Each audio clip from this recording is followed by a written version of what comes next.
Thanks for listening to this episode of the Starter Log Off the Cuff podcast. On this episode, I will be interviewing my third former coworker, another strong, very motivated, and very powerful woman. Her name is Karin Straehl.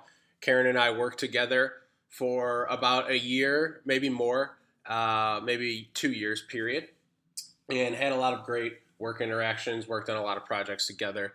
So once again, just like Melissa Nations and Alexis Gui, Karin falls right into that bucket of being a very, very good candidate to interview on the Starter Log and is very motivated and has a lot of really good direction on where she has taken her career and wants to take her career. So it just made sense to have her on the Starter Log Off the Cuff podcast. So this is part one of a two-part interview.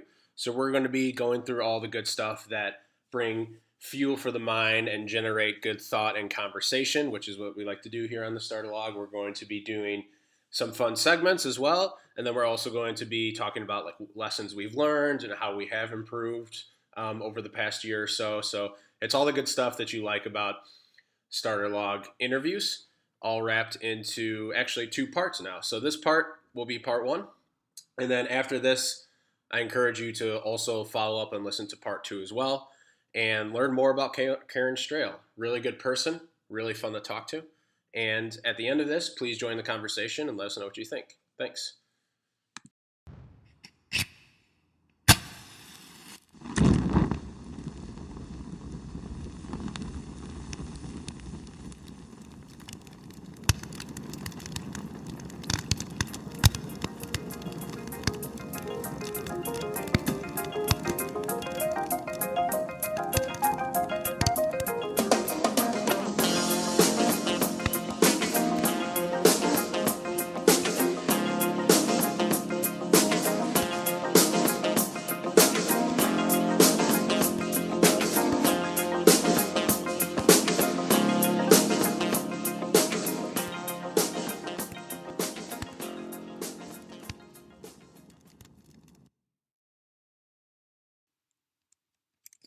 Hello, Karin. How are you doing today?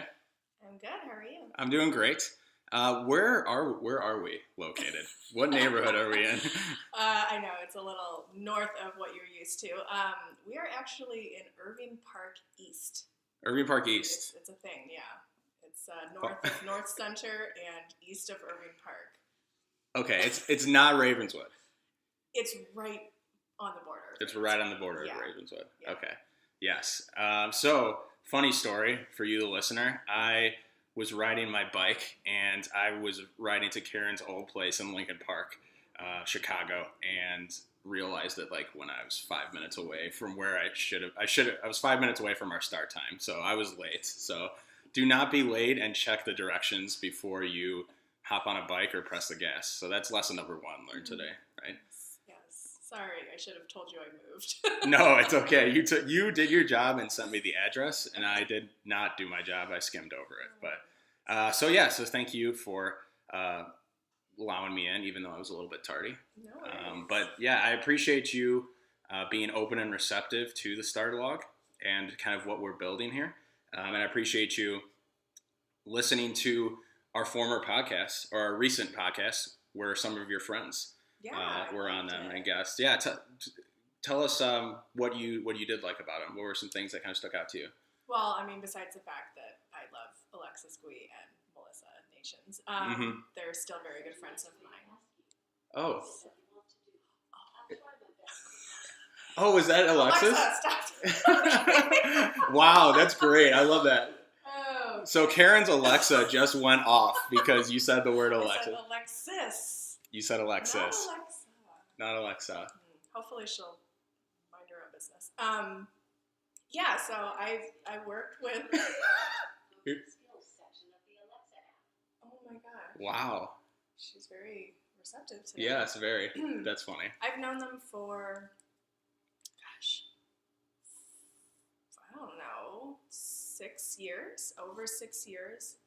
And yeah, we've just kept in touch, and I think, we've all had experiences working on the same teams together, and so it was just really interesting to be able to hear them in a relaxed environment, just talking more about the lessons they've learned since we've all worked together and while we worked together, and Yeah. what they're pursuing now. So I loved it. That's great. Yeah, that's great. You guys, I'd say our team was very close. Oh yeah. When we did have that team at the company I'm currently working for.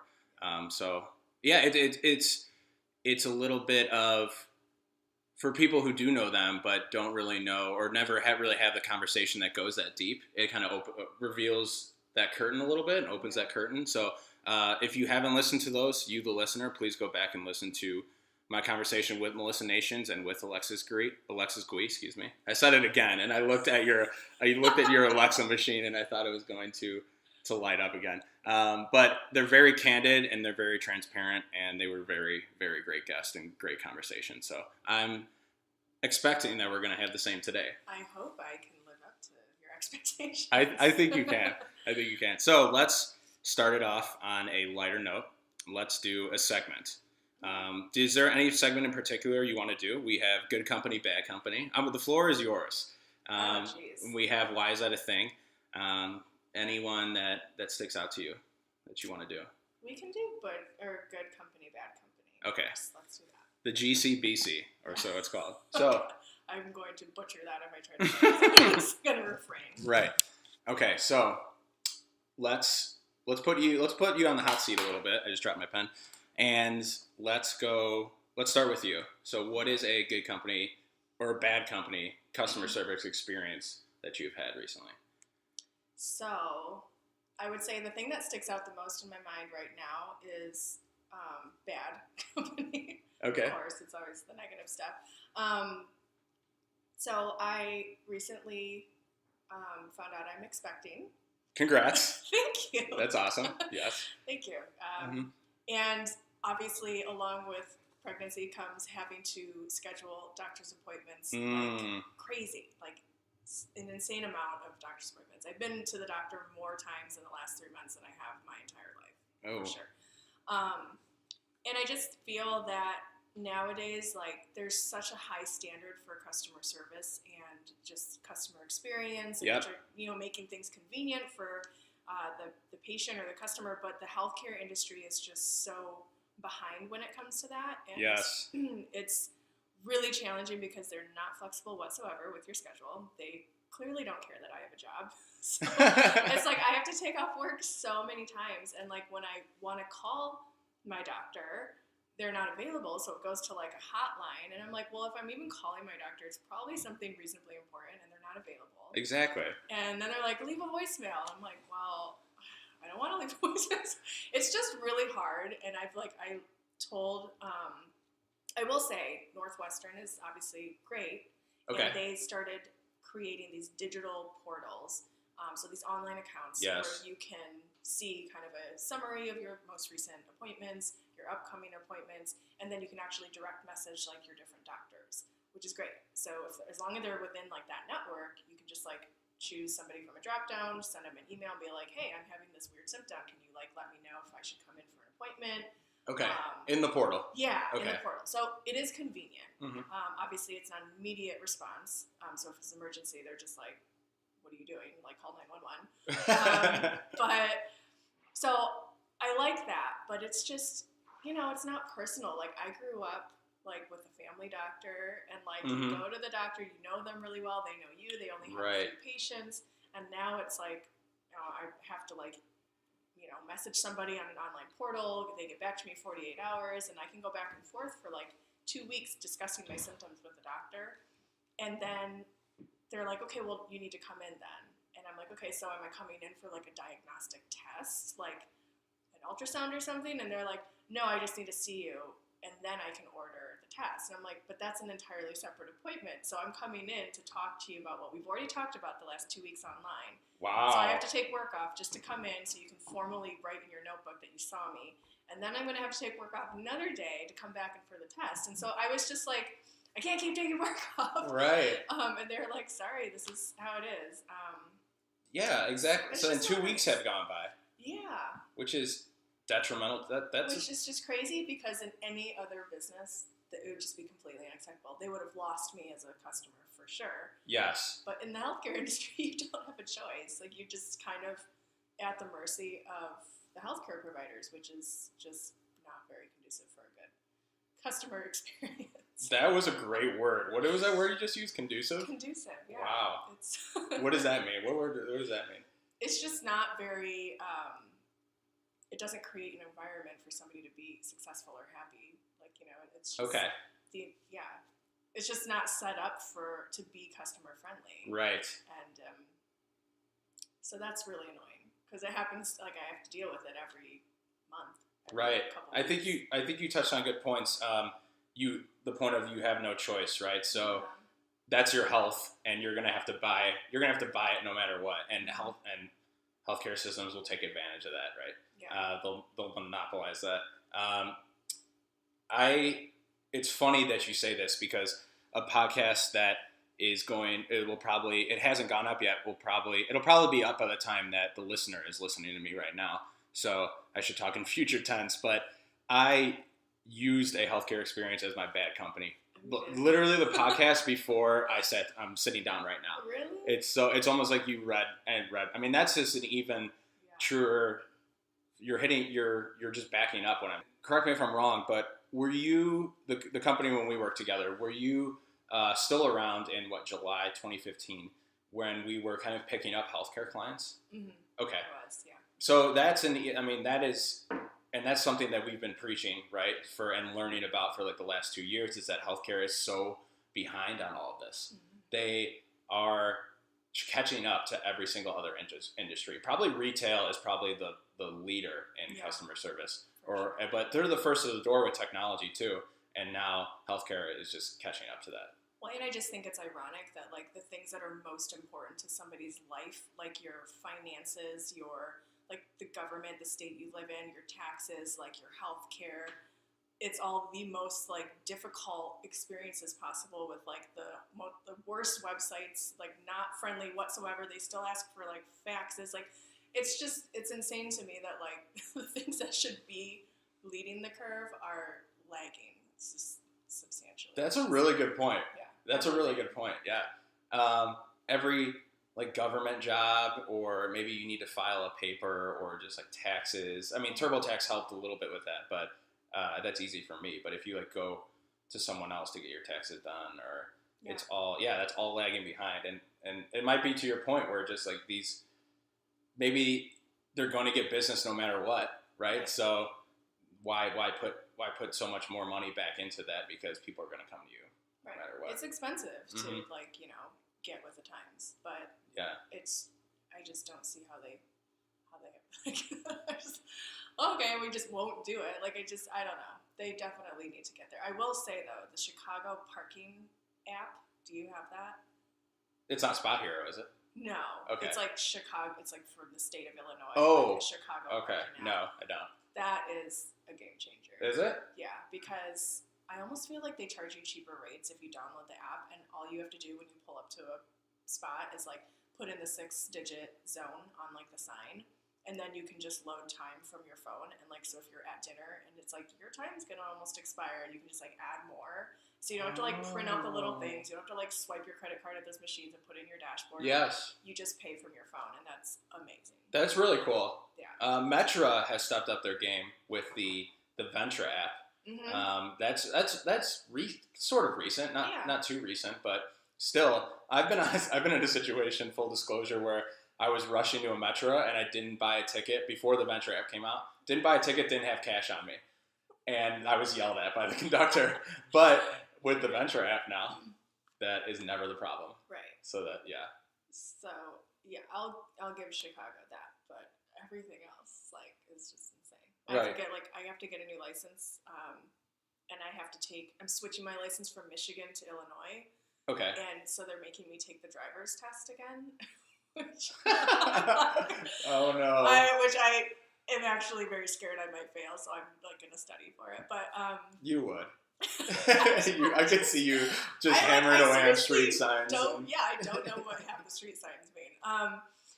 But just trying to log onto like anything.gov, it's a nightmare. Yeah. Just don't even I like your point about the personal doctor, but now because you can give everyone that type of personal attention, but they're almost trying to streamline that so a doctor can fit in more customers in his day, because now you're forced to just message him and then wait a day for him to message you back. So they're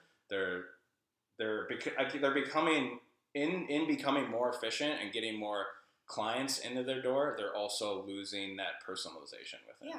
Yeah, absolutely. And I just feel like your health is so important, and I do see it all the time. My brother-in-law is an emergency doctor. Okay. And it's funny to hear some of these stories where he'll be like, people freak out, and like now that there's Google, everybody like Googles everything and self-diagnoses themselves, so they come into the office and think they know what they have, and it's just really irritating for doctors to have to be like, no, okay, let me run the test. Like, I'm the doctor here, like I'll tell you. But I almost think it's gone to the opposite extreme now, where like they just like downplay everything you say, and you're like, no, I know my body, like this isn't normal, and they'll be like, no, it's fine, it's normal. It's like, no, it's not. Like, I just feel like they've gotten to a point where like they automatically assume that every patient they see is gonna be one of those like self-diagnosed people. Right. And they just kind of shoot down everything that you're bringing to the table. I'm like, well, I know how I'm feeling. Yes. It's my body. Right. So if you could just like sit back for a minute and listen, that'd be great. Like, I don't know. I think there's a lot of work to be done. So the WebMD crazies are ruining it for us. For sure. And I know that they're out there, and I might very well be one of them. But at times. Yeah, at times we I'm all sure. are. I'm sure of it. But like, they've got to find different ways to talk to customers to calm them down than just being like, you don't know what you're talking about. Like, yeah. Like it's traditional customer service. Like, you just don't. Yeah, and that starts with a person on the phone, at least, not a message every couple days that lasts 2 weeks. Right. So a happy meeting. Let's go to a more positive note. But I thought that was a really good example. Karen. So I'm going to talk about a good company, Portillo's. This is straightforward. Portillo's customer service is fantastic. I was helping a photographer friend of mine. His name is Joe Mastrino. He has an article, a small biz bio, on www.thestarterlog.com, which you can check out. And I was helping him with one of his camera shoots for a commercial. Shout out to Ojo Creative as well. Ojo Creative is going to be on the rise. I'll be helping them out with some stuff, so you'll see them. And I was put in I was learning about the set and what was going on, and I was there to kind of be in Joe's shadow, my friend Joe, and he was kind of acting in the play, and he had stuff going on, so I was like just trying to help out in any way I can, but kind of like absorb and ask questions and just sponge the whole time. So I was running the fog machine, and then I had the task of going to get lunch for everyone. So this was shot in Elmhurst at my old high school football field house. So it was like a really dingy locker room we were in for the whole time, and I was standing for like 9 hours. It was fun though. And I went to Portillo's to get lunch for everyone, and it's a big order. So it was 30 hot dogs, it was 15 fries, and 5 chopped salads. So that's a lot of food. And I have never put in an order like that at Portillo's that big before. So long story short, I kept asking for more and more things while I was in there. And there was a lady named Donna, I believe, who was working at the Elmhurst Portillo's on like 83 in St. Charles. And I was like, wait, can you put some cheese sauce into that bag? Can you throw some ketchup? Oh, do you have forks? Do you have like serving? Because we got all the hot dog ingredients on the side, so that's like a whole nother bag in itself that I have to carry. And she was I know that if I was put in her position and someone kept asking me for like 4 or 5 more different sets of things, I would have got frustrated. And she was so polite, was helping me out, threw in some giant serving spoons, like charged me for the cheese sauce, but didn't charge me for something else, just because she was really nice. And everyone was happy at the set, and yeah, and I was the hero of lunch. So thanks. Actually, Donna is the real MVP in that situation, but she really helped me out. So they were just going the extra mile they should have been fed up with me because I was asking so many questions and adding more stuff into this bag, and she was very receptive, very patient. And Portillo's would go that extra mile for you, and the food is so good. Yeah. And people, I mean, those are the ingredients. Like, produce a good product and have great customer service, you're going to be successful. So that's my example. I'm hungry. I'm not allowed to eat hot dogs, and I really want a hot dog right now. Do you? Yeah. Well, now comes the eating phase, like you said, right? Right, yeah, but I can't eat hot dogs. Like, you're not allowed to eat hot dogs. There's so many rules. I know. So many pregnancy rules. We don't have to get into those, Yeah, but so I'll do my bad company, and then I'll throw it back to you for good company, and that'll end the segment. Does that work? Mm-hmm. Okay. Do you have a good company lined up? I think I have. Okay. Yeah. Okay, great. You have a little bit more time then. So my bad company is DirecTV. Okay. Everyone's experienced this, I'm sure. I don't understand. And if you, the listener, knows the reason of this, I don't understand why you would have a cable service dependent on the weather. Because when the weather is bad, DirecTV is bad. I have DirecTV at my place right now. It's included in our rent, thank God, because I would not pay for this absolute piece of monkey crap that this service is. And Chicago's weather is sporadic. Mostly all weather is. It's hard to predict, and it's affected constantly. We can't record. Even your recorded things now can't record because the weather's out. Mm-hmm. And I just don't understand why you would have that dependency put into the functionality of your product. And maybe you know the question to this. I don't know it, but it's not not I have great. DirecTV. Okay. Tell me about your experience with it.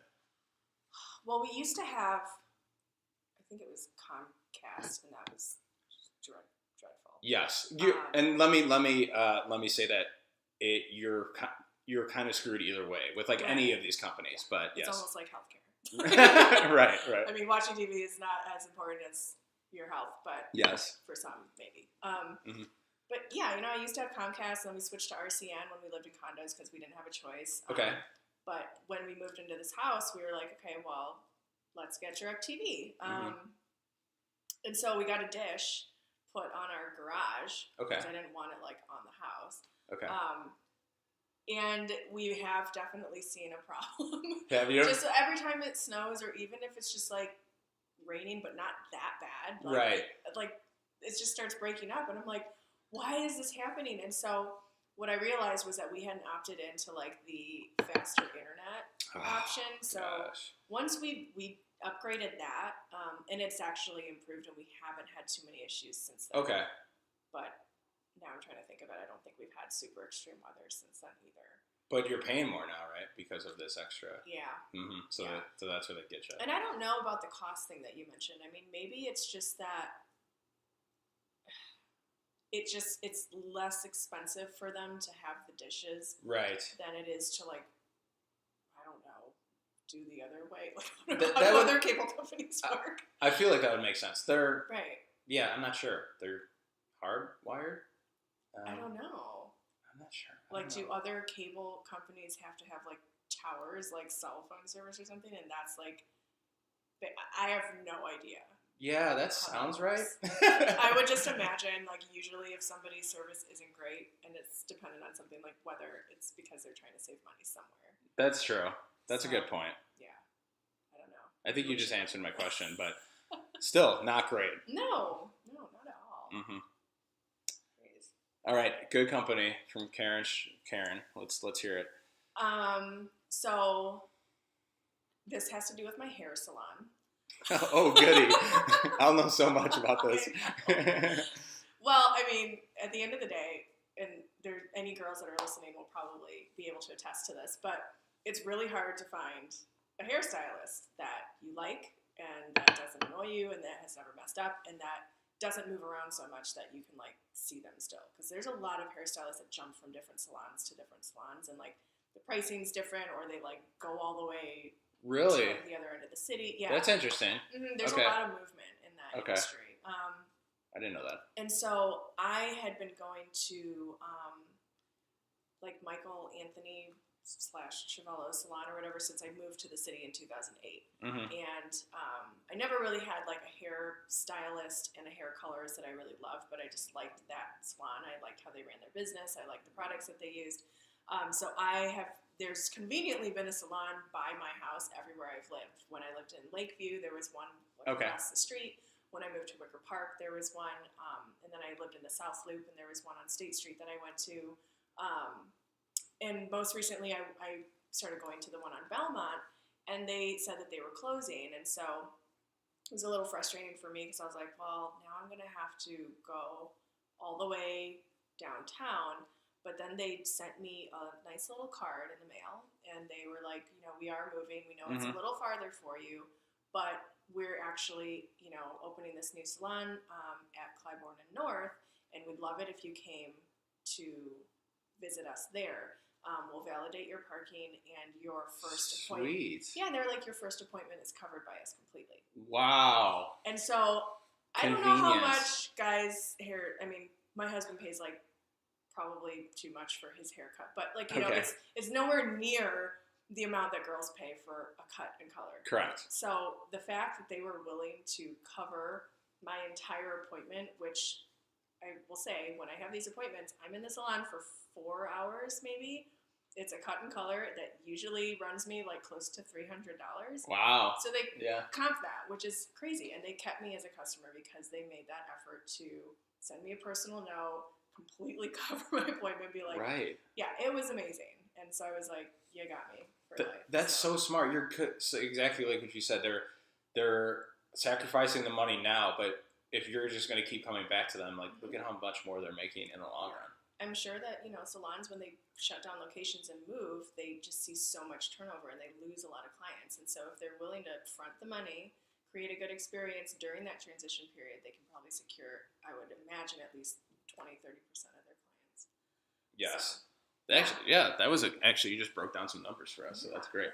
I think that's a great example. I didn't know you lived in so many neighborhoods in the city. Yeah, I've been all over. It's insane. That's crazy. But I love that example. I love the fact that they reached out personally and with a message and a note. Like, that is a great personalization. I didn't know that salons, or what do you want to call them? Beauticians. I don't know the correct. I apologize if I'm sounding ignorant. I don't know the correct term, but that they jump around so much and they move places. And is it so they moved only because they just to get a bigger building, or what was the reason for that? Well, they actually, the Michael Anthony, they separated themselves, and like Chiavello completely bought out Michael Anthony. So there's no more Michael Anthony salons. They're all called Chiavello, and so it had to do with some sort of acquisition internally. But I don't know. They lost a lot of their hairstylists and colorists, and so I am seeing new people now. But just them as a company, I think they took care of me. So I'm loyal to their brand. Yes, that's fantastic. I hope brands listen to this and learn from that. Yeah, that's a really great experience. Yeah. So let's move on, and let's talk about you, Karin. Let's put the spotlight on you. So I think you deserve it, and I'll probably say this in the opening, but I think you're just a great candidate for this because you're very driven about your career. You were my manager or a manager at one point, so definitely have looked up to you and learned from you in the past, and that's what I want to continue to do. I feel like you're very open and honest, and in meetings that we've had, you would say the brutal truth or what was going on, but I think that it takes a leader to do that. So that's just another reason why I'm here. But let's talk about just your 2016. I mean, I know I don't want to kind of belabor the on some of these podcasts, we don't want to belabor the point that it's like, oh, it's a new year, new me. But we just kind of reflect on like things you've learned in 2016, right? So I guess if you want to talk, let's just talk about your current job. Don't have to say the name, like I said, but your customer success or client service role, correct? Yeah, I oversee customer success at a mortgage company. Okay. Of all things, yeah. Transitioned industries a little bit. Right. But yeah, it's been interesting. Great. So that's a great point. So the transition. So you went from the company which I'm working at now, which is a small startup, or still is, and now to a larger company. So talk about the differences between that and like how that transition was. Was it difficult? Was it easy? Or some things that stuck out to you, or just about how the different companies operated and how their customer service was portrayed to the client, or anything like that, whatever comes to your mind. Yeah, so it was a really big transition for me. The last company that we worked at together was great, and I spent 4.5 years there. But I had just gotten to a point where I think I wanted to push the envelope a little for myself personally, and challenge myself to maybe get into a different industry.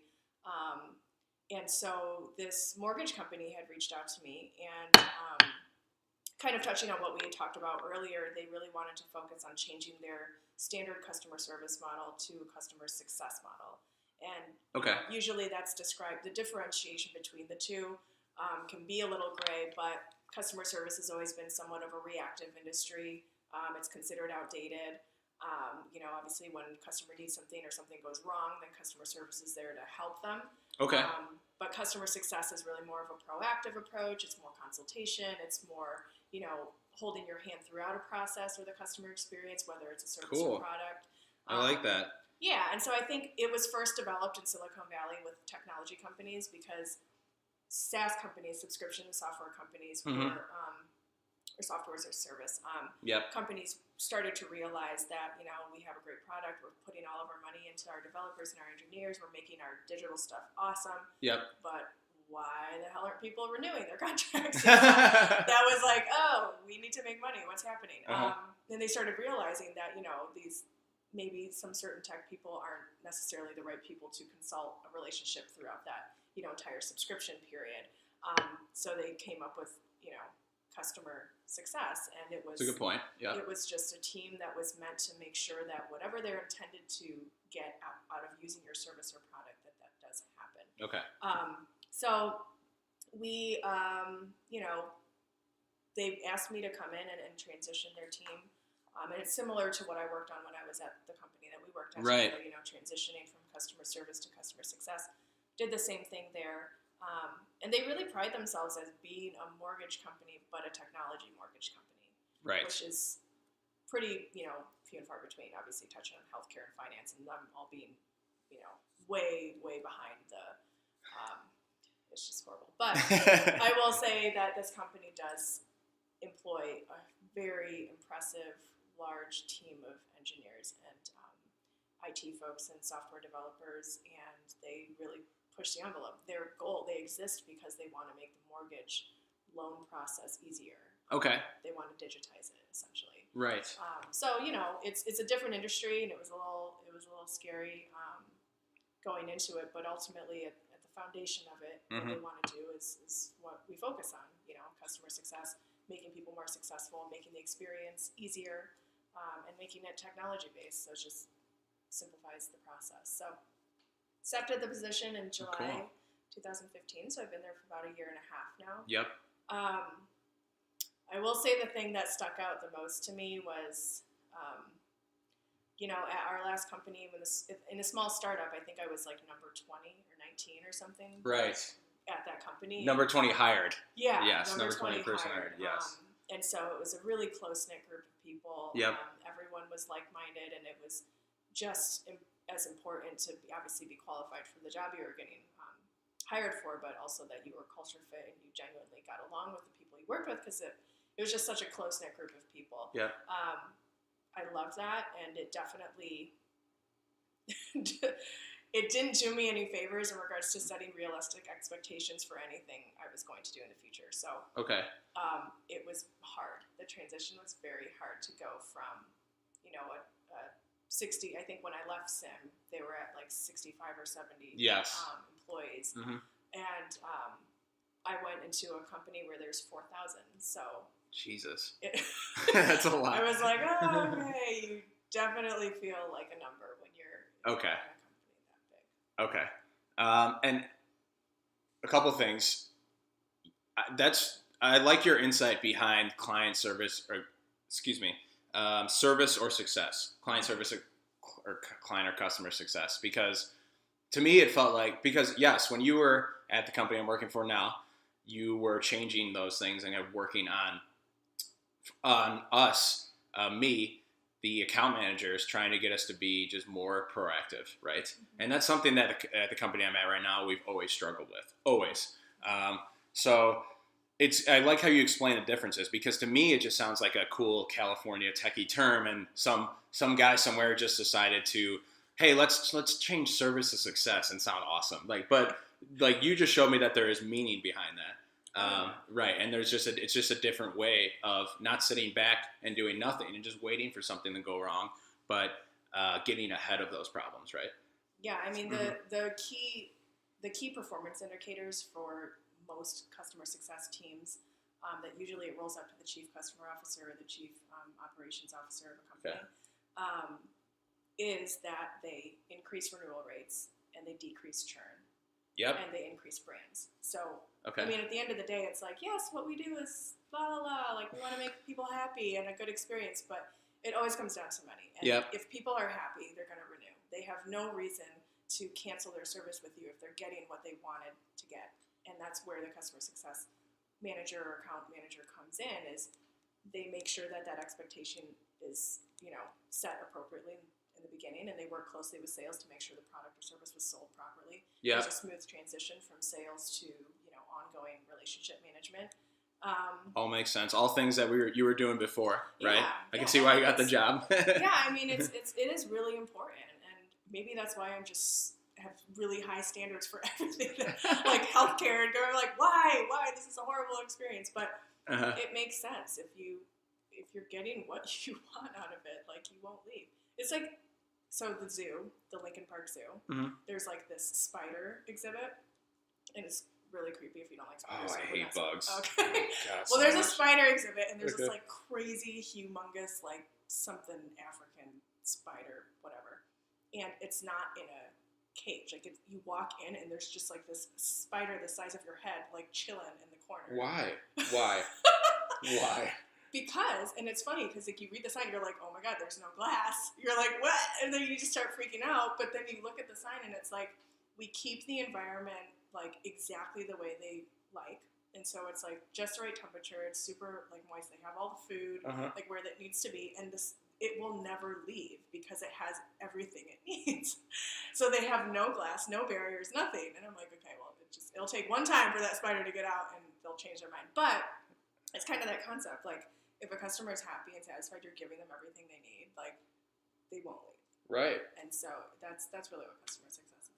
Wow, that is a crazy analogy that you just used, but I love it, and I will never go see that exhibit. Go into that room with the exhibit without the spider in the glass. Yeah. I will never do that, but that's really cool. I also like that this is tying back to the segment that we just did. Like your company is trying to make something that people need, a mortgage. I guess, and unless you want to, I guess you don't need it, but like most people want to own and buy a house, right? A majority, that's the American dream.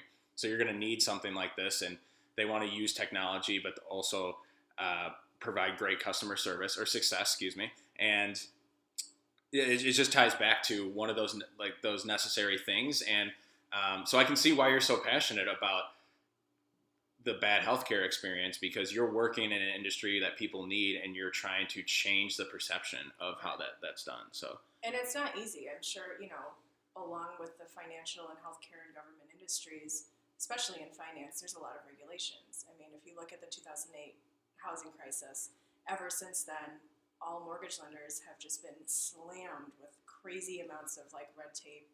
Okay. There's just every year there's constant updates to the policies and stuff. And so it's just, an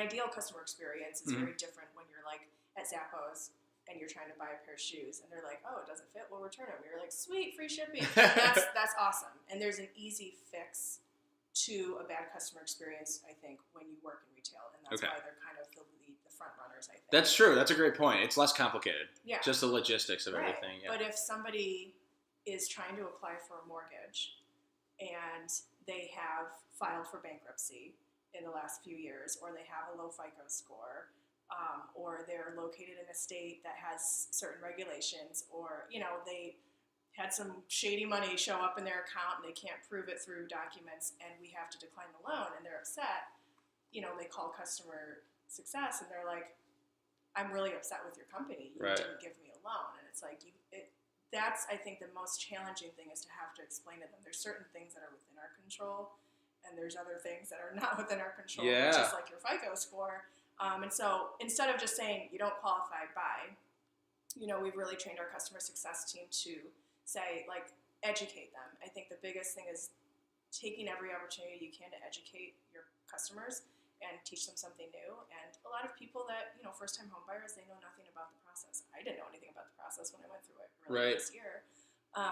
And so just learning about them, being like, listen, like, usually for the type of home that you're trying to purchase in the area you're trying to purchase in, we're looking for at least this FICO score. Here's some really good sites that you might want to go to, and here's some ways that you can get your credit score up. Right. Just being able to, instead of just slamming the door in someone's face, consulting them and giving them a little piece of information to take away, and then they can try to increase their score, and hopefully they'll come back to you when they are ready to purchase a house. That's awesome. I love that, because and this is kind of what we're trying to change at the current company I'm working for. But you're holding the client in that case. You're holding a customer, client, whatever you want to say. You're holding them accountable and teaching them accountability, right? If their score is low, like, that's on them, right? And that's what I think most people don't get, is that. And that's one thing that I'm learning, being on the client success team at my company, is that, yes, we're doing this service for you, but it's also like a give and take, right? And like, we're creating this relationship, but you got to put in too. Yeah. Like, you got to put your piece into the pot as well, and we're going to put our piece into the pot, and then you're going to get something that you like. And that's what we're trying. We're trying to make our clients right now work harder for us, so it can take that burden off of us, and we can spend. If that burden is taken off of us, we have more time, and we could spend that time being more proactive. Like, that's what we're trying to implement right now in my company. And that's, most people just think that, yes, like, be my slave, or, be my slave. Like, you're the client success team, like, do whatever I say. But no, like, you need to come with the standards, and you just need to be accountable for your own actions in that sense too, for that relationship. And I think that's what, am I explaining that correctly? I feel like maybe I'm missing a couple words, but. Yeah, no, it totally makes sense. And I would say the key differentiator between, no matter how complex the product or service is, because I remember the platform, at the company we used to work at is complex. And especially when you're trying to work with healthcare companies and stuff, there's just a lot of things to kind of consider before you choose to engage in a professional relationship. And I think it pays to kind of set those expectations up front, because you can tell I'll use an example at my mortgage company. Yep. The most successful loan officers at our mortgage company are not the ones who promise that they can do everything. Yep. Not the ones who say, this is going to be easy, we're going to make everything perfect, right. We're going to close your loan in 2 weeks. Those are not the most successful ones. The loan officers that have the most loyal clientele are the ones who say, listen, like, this is what it's going to look like. Mm-hmm. I'm going to have to struggle because there's X, Y, and Z on your file, and those aren't great. Right. But I'm going to do what I can to provide this for you, and it's going to look like this. We're probably looking at maybe 30, 60 days instead of 30 because of your unique situation. But, I need you, when I ask you to do something, I need you to get it to me, because every day you delay in getting that to me is going to delay my ability to close your loan. Yes. And setting that up front, oh my they're gosh. like, absolutely, okay, like, I get it. We've had this initial conversation, and that way they can never point blame at the loan officer for the rest of the period.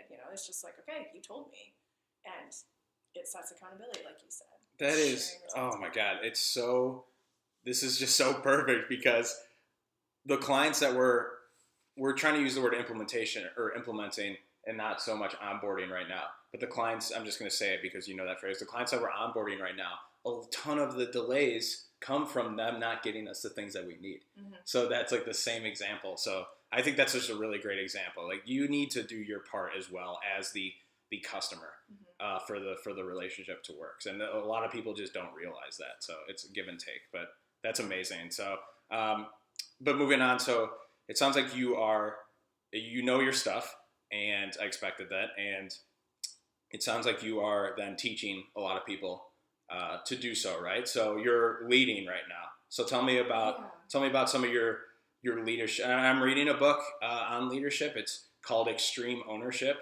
and it's by 2 badass Navy SEALs who are just like the epitome of leaders. But then they also transitioned their leadership into a consulting service after, and like the same concepts apply to business. So tell me about how you've grown as a leader in 2016, some things that you have struggled with, or then maybe learned and overcome, or some things you've done really well, just like managing that team.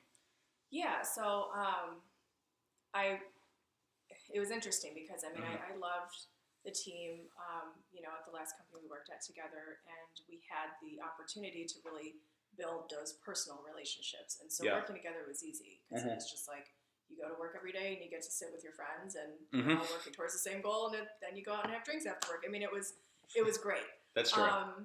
But going into a new company where you don't know anybody, you have no pre-existing relationships, and it's hard, and I think that gave me an opportunity to really step back and say, okay, like, what do I want to do differently this time around with this team than I did last team? And I like that. Yeah, and I will say I don't have as close relationships with my team. I still absolutely love them as people and care about them as individuals, but do I hang out with them outside of work? Do we go out all the time and drink? No. I think what I wanted to approach differently is be able to inspire and encourage my team in different ways than what I might do with my personal friends. And by that, it meant, I really want to make sure that they understand the mission of what we're doing. Okay. So I created a team mission when I first got there. We, did a complete reorganization. I gave them all new titles, wrote them all new job descriptions, and really kind of let them, it probably took a few weeks to really just get them comfortable with this new identity that they held. Okay. Some people liked it and some people didn't. That's a given. Anytime a new, manager comes in, or anytime there's a shift in strategy, there's always going to be people that want to adopt it. And you probably expected that, right? Absolutely. Okay. So honestly, over the first year of my time there, my entire team turned over. Really? Yeah. Wow. I have an entirely new team than I do. But I think that's a good thing. I think that's a really good thing. I hope that, and I want you to continue the story because this is great. So just make that mental note of where you left off. But I hope that that wasn't looked upon as bad. So I was concerned. I'm new at this company. I come in and then they're just kind of like dropping like flies. They're like, why are your team, like, why are they quitting? Why are they leaving? Okay. And I'm like, listen, they were, I think, close with their previous boss. Like I used to be with my, with team. me. Yeah, right. absolutely. Right. In a work environment. Yes. Right. And so that I'm sure added to their, decision to be like, this isn't the same. And it's, why form a new relationship with some complete stranger if you don't want to, you don't feel comfortable. So some people left because of that. I think other people realized that, when I joined the team, there was zero accountability across the entire team. It was a customer service team, so it was very reactive. All they did was pick up the phone when it rang and answered questions that they could. The ones that they couldn't, they transferred. And there was no logging system. There was no tracking. It was just like a group of people that answered the phone. That's essentially what they did. Right. And when I came in, I was like, okay, well, I can't measure anyone's performance if you don't have any key performance indicators. And so I love that. That was my first thing, was like, what are we here for? What do we exist to do at this company? And I obviously shared the message with them that the CEO wanted to transition from service to customer success. Okay. And so it was really the first few months just educating them on what that is and seeing who opted into that and really, took that as their own and embraced it. And there were some people that stuck it out a lot longer than others. And there were some people that said, this isn't for me, because I said, we're going to have weekly one-on-ones. We're going to have quarterly meetings. You're going to have performance reviews. And I love it. These are what your KPIs are. And some of them didn't like the pressure. Okay. Because they never had that before. Yep. And, it was sad to see these people not want to challenge themselves to take that on. But, it's to each their own. And so I eventually got a team in place that I have today that absolutely loves the idea of customer success. They've embraced the team mission. Okay. And it's made all the difference with the team and the progress we've been able to make when everyone buys into the direction that you're headed. You just make that much more progress. Yeah, exactly. And I think you hit it on the head when you said you wrote new job descriptions. So it's a completely new job.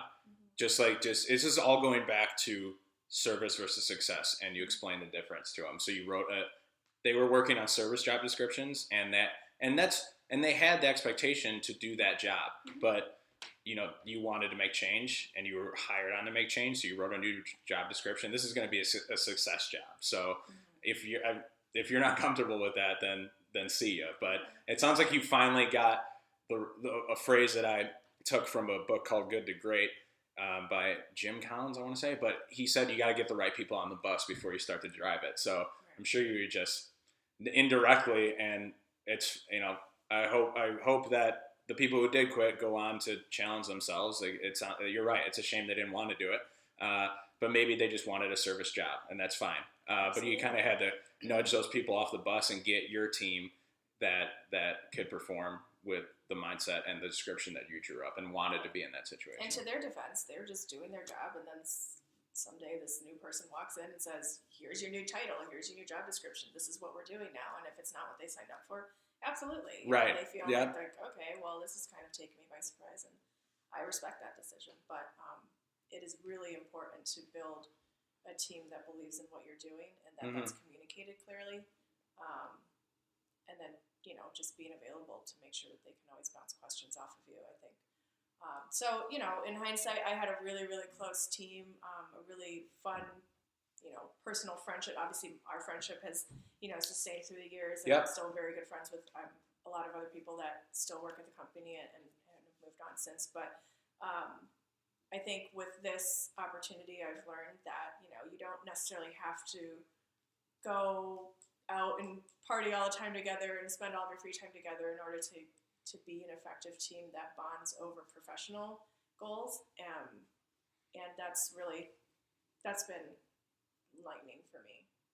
Yes, that's really cool. I want to compare your situation to when a new coach is hired, or a new, say, NFL coach, or say a new college coach. Like, the new college coach will bring in their own recruits, their own kids that believe in what they believe. Right. A new NFL coach is going to bring in his new own offensive and defensive coordinators. And from a fan perspective, a lot of people judge that when a new person comes in. It's like, why are you cleaning house and bringing in your own people? But you just explained that reason. It's because you need to get people in to buy into the culture and what you're trying to build there, and you need to get the right people on the bus. So it sounds like your team is a good reflection of you. Like, they're all their own individual people, but they're a good reflection kind of what you currently are trying to build right now. Would you say that's true? Absolutely.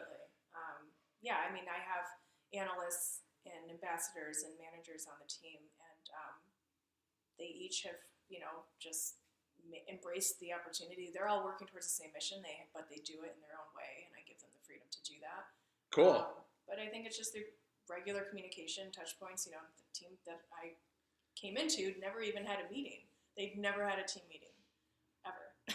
That's so crazy. So they were all just like working in their individual silos. They kind of really didn't even know what they were supposed to be doing, and they never got any feedback on their performance, which I think is one of the most rewarding things you can do in a profession. Is obviously people work because they want to grow personally and professionally, and if you're not getting constructive feedback and you never know how you're doing and you're not given goals and the help to get there, those are the people that aren't happy with their jobs, Right. So I think, just forming those types of relationships and making sure that you're incentivizing with things that not only benefit them personally and professionally, but also the company and your goals kills multiple birds with one stone. I feel like you have experience talking about this on podcasts before. Is that true? I've actually done. Sorry, that is my dog. Here comes Remy. Yes, No, I actually have never talked on a podcast before. Because you are killing it. I speak. I've spoken at some conferences and stuff. Okay. No podcasts. Great. This is my first one. It's very succinct. So I really like the part about separating or building a relationship with a manager outside of a bar, because recently, that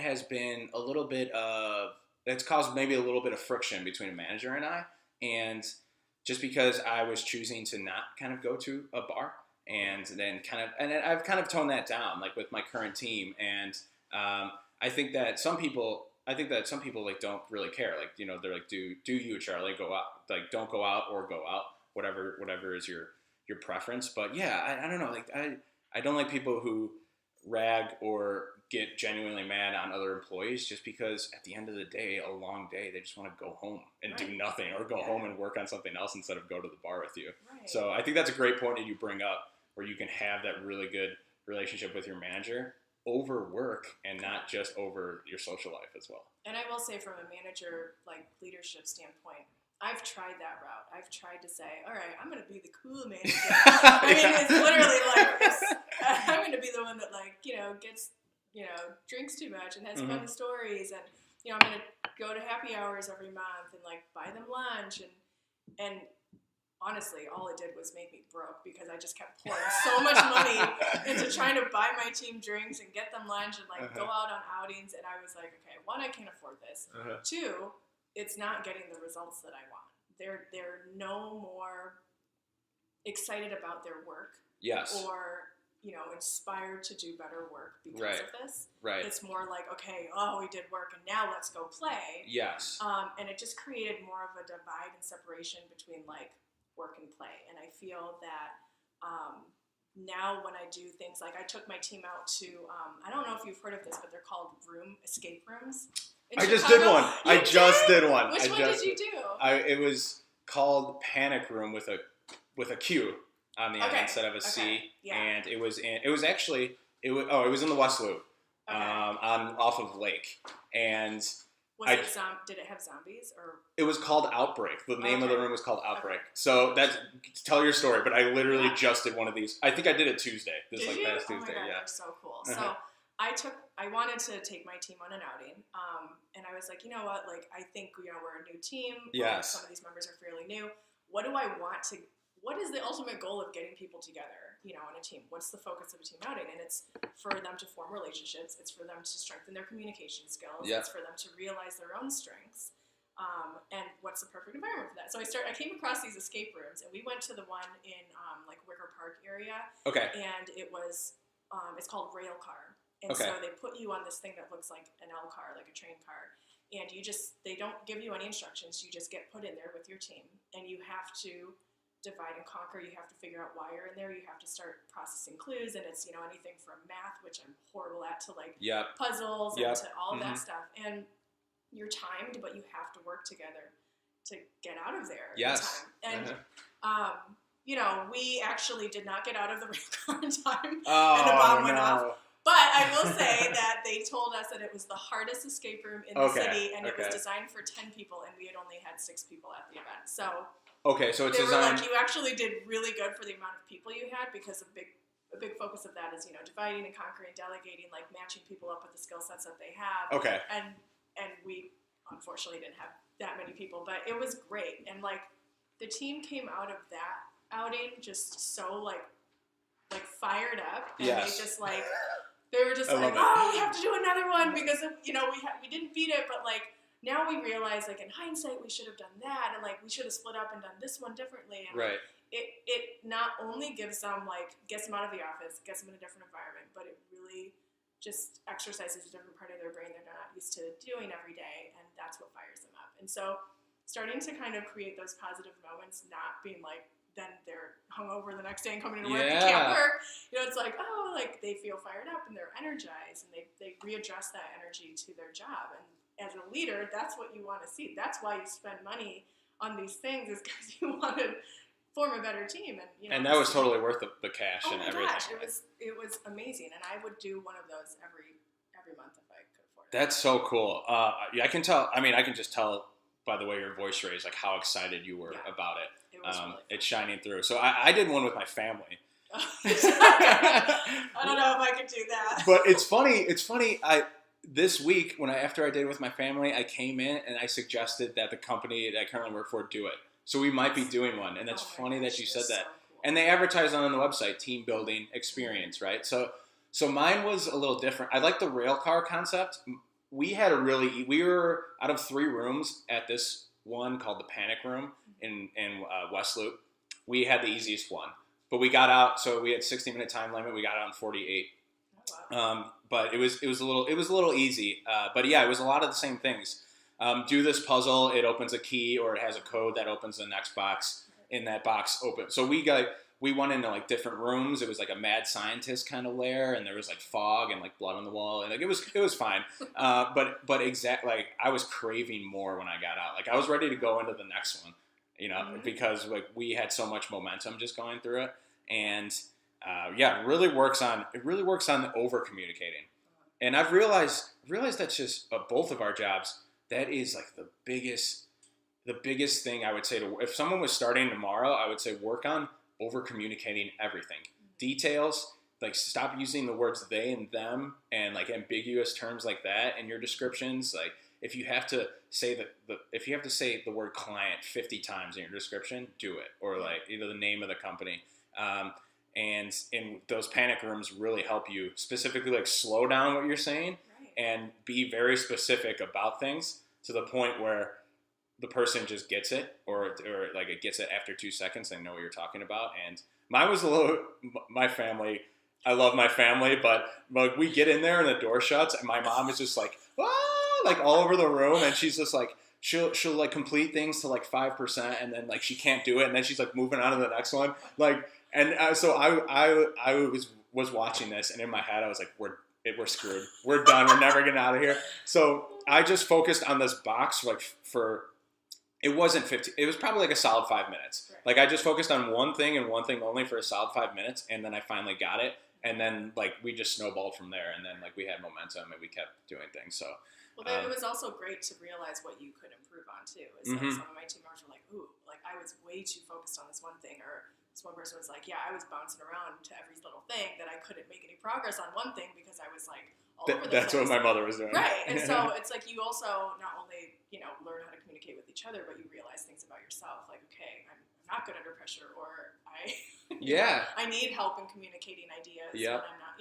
and so I think it's perfect for work. It's really I great. I have a strategy to what I would go in next time, but it would involve less talking. It would involve observation first, and then everyone like meeting in the middle of the room and like talking about it together before a gadget is even like touched or anything on the wall is even touched. So let's see if it goes through, and I'll let you know what happens when we get people that we work with, like Emilio in the room, and I love Emilio, but just like characters like that who are very they're very loud. So I'll tell you how that goes. Hopefully I'm on the team with him. That'll be funny. Thanks for listening to part 1 of 2 of my interview with Karin Straehl. Really quickly, I'm not going to make this ending long because I know you want to jump right into part 2 of this conversation. Twitter, you can find us there at _the_starterlog_. If you search for the Starter Log on Facebook, you'll find our page as well. We recently did a Facebook Live video, and we have more of those coming as well. So look out for those. It's probably best that you like us, and then when we do those Facebook Live videos, you can kind of jump in on the fly, and maybe we'll answer some of your questions right away, and you can get our attention that way. Also, www.thestarterlog.com. I'm going to be sending out an email that specifically links to this podcast and then the other 2 that I previously mentioned in the opening, the podcast I had with Melissa Nations and the one with Alexis Gui. So if you want to get that email and kind of have them all in one place for you to digest and consume on your own time, subscribe to our email newsletter. So those are 3 places you can find us. Also on iTunes, which is the purple podcast app on your smartphone, which I'm assuming you're listening to this podcast on, or maybe you're listening to on the website. Either way, you can find us there. But thanks for listening to part 1. And as always, please join the conversation. And we'll see you in part 2 with Karin Straehl. Thanks.